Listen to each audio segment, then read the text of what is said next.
Hello and welcome to Jeet stories, आपका अपना channel जिसमें आप मेरे को इंस्पायर करते हैं और मैं आपको इंस्पायर करता हूं। मैं आपको इंस्पायर करता हूं अच्छी इंस्पिरेशनल स्टोरी सुना के, ताकि आप कभी भी लो हारा हुआ महसूस करें तो ये कहानियां सुने और अपने आप को इंस्पायर करें।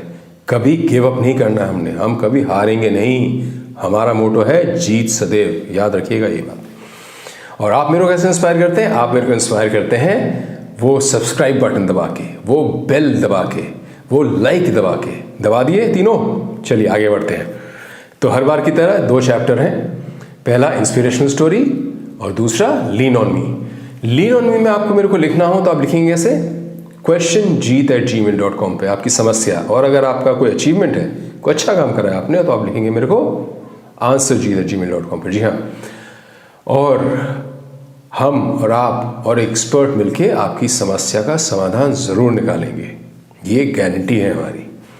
चलिए शुरू करते हैं आज का प्रोग्राम पहले चैप्टर से, यानी कि इंस्पिरेशनल स्टोरी। इंस्पिरेशनल स्टोरी में आज है कर्नल सैंडर्स की कहानी, केंटकी फ्राइड चिकन। जी हाँ, केंटकी फ्राइड चिकन के जन्मदाता कर्नल सैंडर्स की बात करेंगे। और आज लीन ऑन मी में बड़ी अनोखी सी एक कहानी है, जहाँ पे एक लड़की, छोटी बच्ची कहूँगा, 12th क्लास की लड़की है, और लिखती है मेरे को कि एक लॉन्ग डिस्टेंस रिलेशनशिप में हूँ मैं और वो संभाल नहीं पा रही हूँ, तो क्या करना चाहिए वो देखेंगे जब हम उस सवाल पे पहुँचेंगे। चलिए आज की कहानी शुरू करते हैं कर्नल सैंडर्स की। कर्नल सैंडर्स एक अमेरिकन सिटीजन है। कर्नल जो रैंक है इनको फौज की रैंक नहीं है, ये एक ऑनररी रैंक है जो कि इनको केंटकी के गवर्नर ने, केंटकी स्टेट यूनाइटेड स्टेट्स में है, उनके गवर्नर ने इनको ये रैंक दी थी कर्नल की। एक ऑनररी रैंक है और इसलिए उनका नाम पड़ा कर्नल सैंडर्स। कर्नल सैंडर्स का जन्म 1890 9 सितंबर 1890 को हुआ।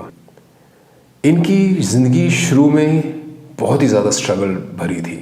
जब ये 6 साल के थे तब इनके पिताजी का देहांत हो गया। इनकी माताजी को काम करना पड़ता था घर चलाने के लिए। इनके भाई बहन इनकी जिम्मेवारी थी। शायद वहीं ध्यान रखते रखते भाई बहनों का और कुछ कुछ बनाते बनाते इनको खाना बनाने का शौक आया होगा। इनकी पढ़ाई, जो औपचारिक शिक्षा थी, वो इनकी हुई 6ठी क्लास तक, यानी कि करीब 12-13 साल तक ये पढ़े। उसके बाद 28 वर्ष, यानी कि आप मोटा मोटी मान लो 40 साल की उम्र तक इन्होंने दुनिया भर की टेम्पररी नौकरियां, कहीं कहीं लग के काम नहीं कर पाए। कभी फायरमैन, कभी टायर सेल्समैन, कभी इंश्योरेंस सेल्समैन, कभी फेरी चालक, तो ऐसी कई सारी नौकरियां करी। 40 साल की उम्र में कहीं एक जगह टिक के नहीं रुक पाए, या कुछ ऐसा नहीं कर पाए कि कोई नौकरी लंबी कर सके। नहीं, इनकी शादी हो चुकी थी 1909 में, जिससे इनके 3 बच्चे हुए। 1947 में इनका बेटा 20 साल की उम्र में एक बीमारी से चल बसा, जिसकी वजह से घर में बहुत स्ट्रेस और टेंशन हो गया, और 1947 में इनका डाइवोर्स भी हो गया। इन्होंने अपनी दूसरी शादी करी 1949 में, 1949, सेकेंड मैरिज। उसी साल इन्होंने अपना रेस्टोरेंट भी खोला। अच्छा चला रेस्टोरेंट, एक हाईवे पे रेस्टोरेंट था, चलता हुआ ट्रैफिक था, खूब चला रेस्टोरेंट, लोगों ने बड़ी तारीफ करी इनके खाने की, इनके चिकन की। लेकिन 1950 में वो हाईवे डाइवर्ट कर दिया गया, यानी कि जहाँ से ट्रैफिक निकलता था वो आगे जाके हाईवे काट दिया गया और एक बाईपास बना दिया गया आगे से। तो ट्रैफिक आना बंद हो गया यहाँ पे, और इनका रेस्टोरेंट भी चलना बंद हो गया। खूब इन्होंने कोशिश करी, सारी अपनी जमा पूंजी लगा दी इसी को चलाने की कोशिश में, लेकिन वो नहीं चला। वहाँ से जो इनकी जर्नी शुरू हुई है, स्ट्रगल भरी जिंदगी की, 2 साल बहुत स्ट्रगल रहा है। जिसे कहते हैं ना तप, जो सोने का तप होता है जिसके बाद निखार आती है, वो इनके ये 2 साल थे, 1950 से 1952 तक। 1950 में इन्होंने अमेरिका घूमना शुरू किया, जब इनका रेस्टोरेंट बंद हो गया। अलग अलग जगहों पे जाते, अलग अलग स्टेट्स में जाते, अलग अलग रेस्टोरेंट में जाते, और उनको अपना रेसिपी ऑफर करते। उनको बोलते भैया ऐसे चिकन बनाओ, तुम चिकन बेचो, एक चिकन पे मेरे को 6 सेंट दे देना। बड़ी बेइज्जती हुई इनकी वहाँ पे। लोग इनको रेस्टोरेंट से निकाल देते, धक्का दे देते, इनसे बात नहीं करते। इनको लोगों से मांग के खाना पड़ता। गाड़ी में ही रहते थे, गाड़ी में ही सोते थे, गाड़ी में ही घूमते थे। तो बहुत ही ज़्यादा स्ट्रगल वाली ज़िंदगी थी वो 2 साल। लेकिन फिर जैसे कहते हैं तब के सोना निकलता है, वैसे ही 1952 में, 1952 में इनका पहला फ्रेंचाइजी रेस्टोरेंट खोला। और 1964 तक 1964 तक इनके पास 600 फ्रेंचाइजी हो चुके थे, अच्छा कर रहे थे। लेकिन 1962 तक इनकी उम्र हो गई थी 72 साल। He was 72 years old at that point in time. इतने सारे फ्रेंचाइजी संभालना मुश्किल हो रहा था। एक एडवोकेट ब्राउन जूनियर करके इनके पीछे पड़ा हुआ था KFC खरीदने के लिए। मना करते थे लेकिन फिर वापस आता था, पीछे पड़ गया था, समझाता रहा इनको बेच दो बेच दो बेच दो।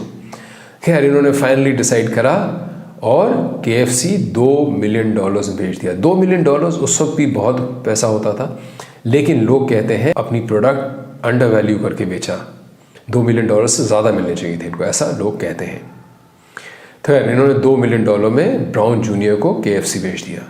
कर्नल सैंडर्स ने और ब्राउन जूनियर्स ने मिलकर कुछ सालों तक रेस्टोरेंट चलाया और 1971 में इन्होंने ब्राउन जूनियर ने KFC किसी और को बेच दी।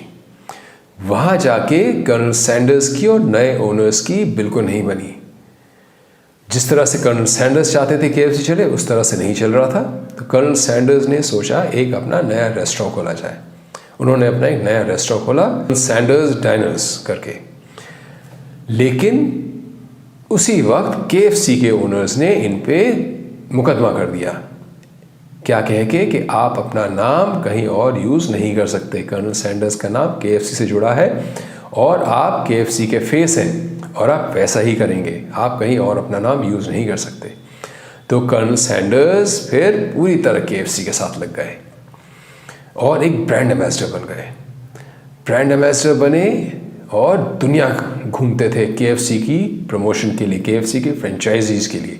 और 1980 तक यानी कि 90 साल की उम्र तक उन्होंने यही किया। उसी तरह की दाढ़ी, उसी तरह के मूंछ, उसी तरह की टोपी लगा के एक ब्रांड एम्बेसडर बन के पूरी दुनिया घूमी।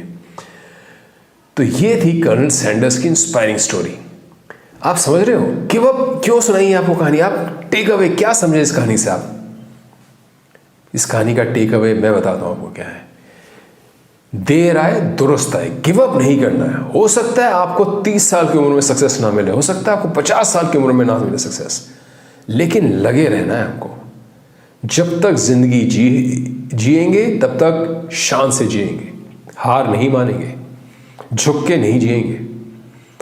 हमारी फैमिली ऐसी ही है, हम कभी हार नहीं मानते। हमारा मोटो क्या है? जीत सदैव। जी हाँ। तो जैसे इनका था कर्नल सैंडर्स का, इनकी जो ब्रेक थ्रू, जो रियल ब्रेक थ्रू आया वो कब आया? जब ये 62 साल के थे।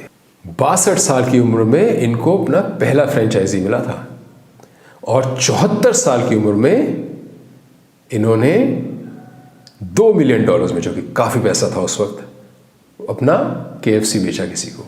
उसके बाद भी खूब ऐश करी, खूब घूमे फिरे, ब्रांड एम्बेसडर बने रहे, दुनिया जानती थी इनको। आज भी हम इसलिए उनकी बात कर रहे हैं क्योंकि इस इंसान ने गिव अप नहीं करा। 6 साल की उम्र से स्ट्रगल कर रहा था ये इंसान, लेकिन हार नहीं मानी। 90 साल की उम्र में जब मौत आई तभी गए ये, तभी आंख बंद करी, तब तक लगे रहे लगे रहे लगे रहे। और आज भी कर्नल सैंडर्स की बात होती है और एग्जाम्पल दिया जाता है और स्टडी होती है इनके वर्किंग स्टाइल पे। तो ये थे लेजेंड कर्नल सैंडर्स। तो कभी भी आप, अगर आपके कोई हैं जिनको जानते हैं आप, जो स्ट्रगल कर रहे हैं और 40-45 साल के हैं, तो ये ज़रूर कहानी सुनना है यार, और उनको ज़रूर सुनाना। हार नहीं मानेंगे हम, जीत सदैव। चलिए आज का चैप्टर 2 चलते हैं। चैप्टर 2 मतलब लीन ऑन मी। आज का सवाल पढ़ते हैं, क्या लिखती हैं ये जैसे मैंने बताया, ये लड़की 12th में पढ़ रही है और ये लिखती हैं, मैं, मेरा बॉयफ्रेंड 1.5 साल से साथ हैं, पर वो चंडीगढ़ रहता है और मैं दिल्ली। हम एक दूसरे से प्यार करते हैं पर हम बहुत अलग लोग हैं। हमारी चॉइस हर चीज़ में डिफरेंट है। मैं उससे बोलती हूँ एक रोज़ का फ़ोन करा करे, पर वो ऐसा नहीं करता है। जब मैं पूछती हूँ क्यों नहीं करा तो वह नाराज़ हो जाता है। मेरी 12th है और मैं पढ़ाई में ध्यान नहीं दे पा रही। देखो आप 12th कर रही हो, आप खुद ही कह रही हो 12th कर रही हो और पढ़ाई में ध्यान नहीं दे पा रही। तो ये चीज़ तो क्लियर है कि आपकी प्रायोरिटी तो सही है। आपको लगता है कि आपको पढ़ाई पर ध्यान देना चाहिए, राइट? देखिए लॉन्ग डिस्टेंस रिलेशनशिप ना आसान नहीं है। मेरे पास एक और किसी ने भी लिखा था, वो मैरिड कपल है, उनके बच्चे हैं, लेकिन उनके हस्बैंड कहीं अब्रॉड रहते हैं और वो इंडिया में रहते हैं। बड़ी प्रॉब्लम आ रही है उनको भी। तो आप तो अभी बहुत छोटे हो, आप तो अभी 12th में हो यार, और 1.5 साल से रिलेशनशिप में हो, मतलब आपकी रिलेशनशिप चल रही है 10th से। तो अभी तो आपको बहुत कुछ देखना है, दुनिया देखनी है आपको। लेकिन फिर भी मैं आपको बता देता हूँ क्या क्या आप कर सकते हो। आप पहली चीज़ तो थोड़ा सा अपने बॉयफ्रेंड को स्पेस दो। आपको इंसिस्ट मत करो आप कि भाई रोज़ मेरे को कॉल करें, ज़रूरी नहीं है। वो उसका भी शायद 12th होगा, आपने बताया नहीं क्या कर रहा है वो। उसका अगर 12th है तो वो भी पढ़ रहा होगा, उसका भी अगर फोकस पढ़ाई पर है तो अपनी ट्यूशन्स भी कर रहा होगा, अपनी रेगुलर पढ़ाई भी कर रहा होगा, कुछ और एक्टिविटीज़ भी करता होगा अपने आप को फ्रेश रखने के लिए।